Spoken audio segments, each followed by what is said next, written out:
Ora, todos os que querem viver piedosamente em Cristo Jesus serão perseguidos.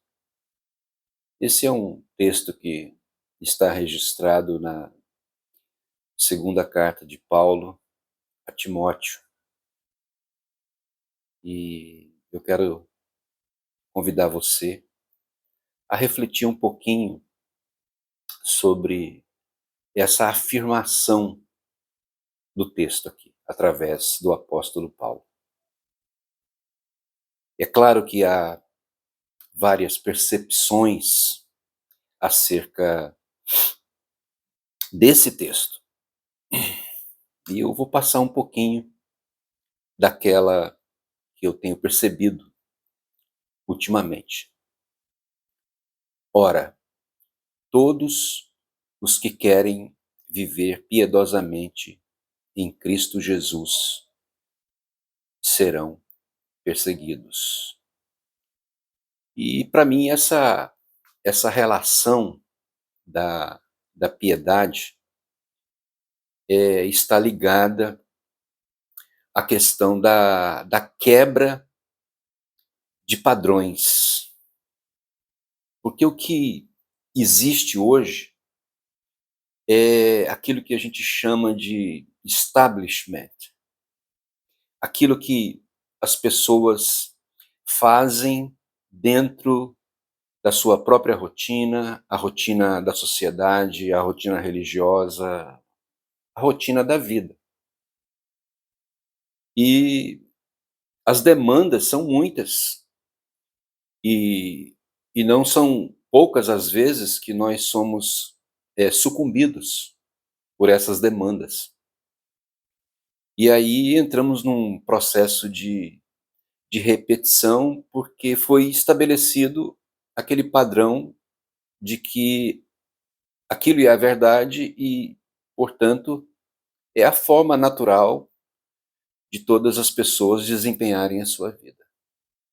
Mas viver piedosamente nos dias de hoje significa romper com muitos padrões, especialmente num tempo aonde aquilo que era correto no passado se tornou completamente reprovável hoje nos nossos dias. Por exemplo, ser honesto. Quantos de nós não nos emocionamos ao ver pessoas que tiveram um ato de honestidade através desses experimentos sociais que estão espalhados aí nas mídias? Quantas pessoas que, se engajando em fazer o bem, elas são reprováveis?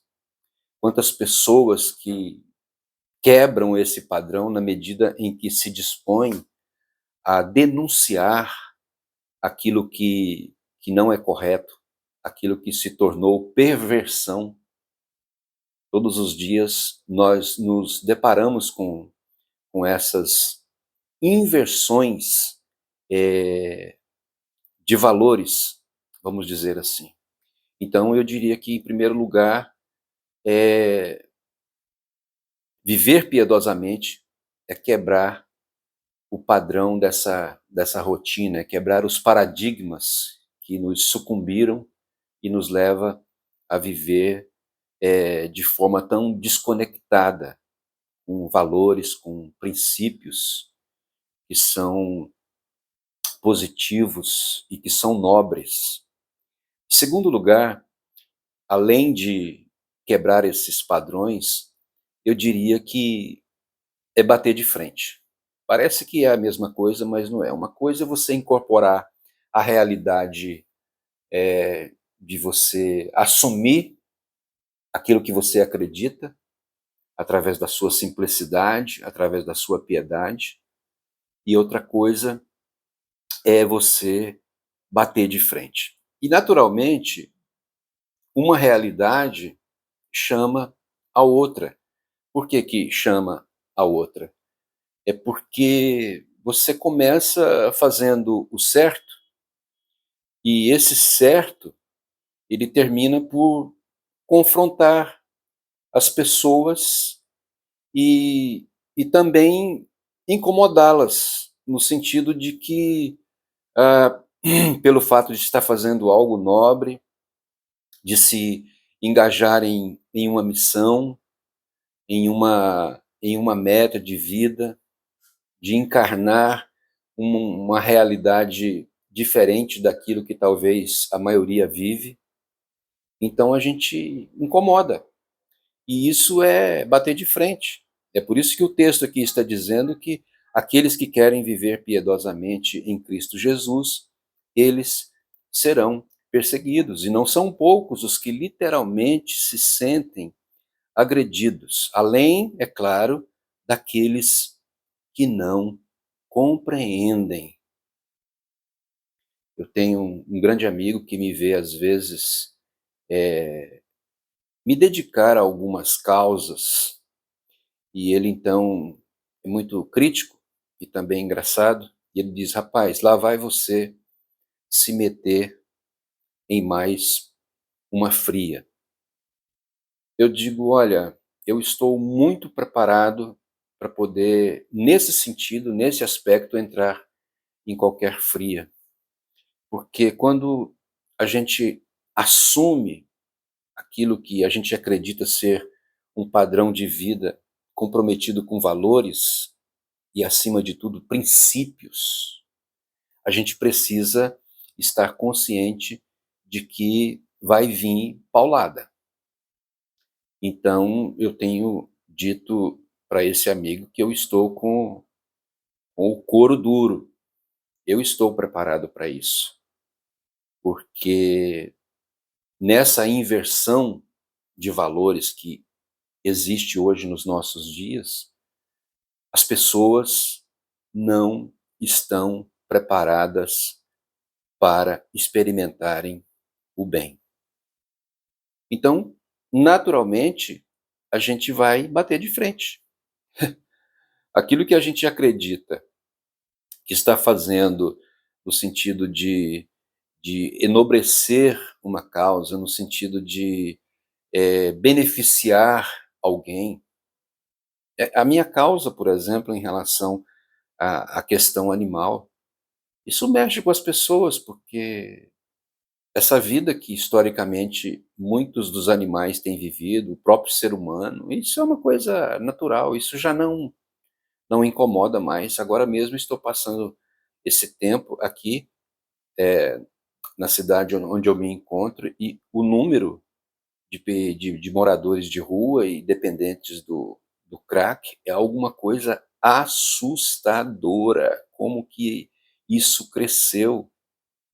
E nós vamos nos acomodando e vamos ali, né, sendo sucumbidos para essa insensibilidade, no sentido de ver que tudo isso faz parte da normalidade da vida. E aí eu complemento apenas, poderia até colocar isso aqui como o terceiro aspecto da minha fala, dizer que essa vida piedosa, ela está conectada com o fazer o bem. Eu acho que os 2 primeiros pontos, ele está muito mais conectado com a questão do ser, e fazer o bem está mais ligado à questão da de fazer. E eu sei que fazer o bem custa caro, inclusive, ó, sob o aspecto financeiro.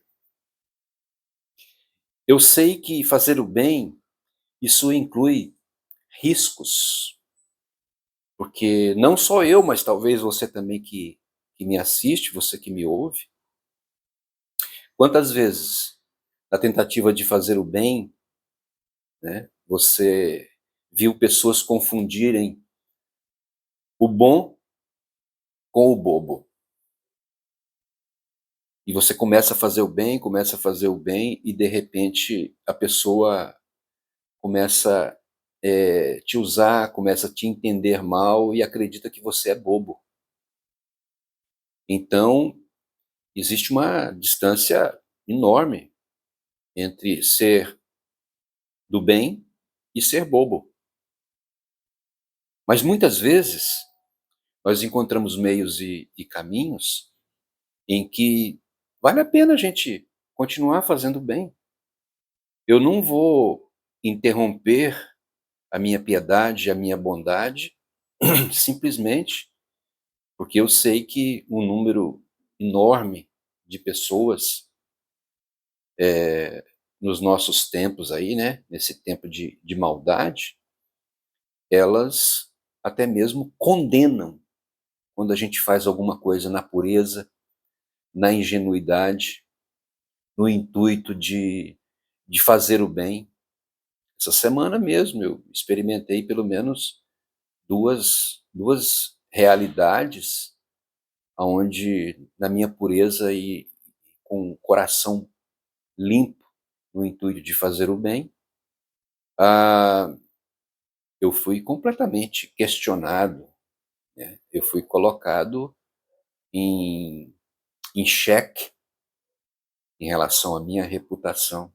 Então basta você se atrelar à piedade, à bondade, e você vai perceber que não era fácil. Não é fácil, aliás. E o tempo ele é curto, mas se a gente, de forma muito resumida, olhar para a própria história de Jesus, nós vamos perceber que isso não foi diferente com ele. O que Jesus fez de mal para alguém? Hoje nós vemos aí na própria política as pessoas que querem de alguma forma fazer o bem, elas se dão muito mal. As pessoas que querem seguir honestamente estão com tornozeleira. As pessoas que têm valores e princípios comprometidos com a verdade, pelo menos que ela acredita,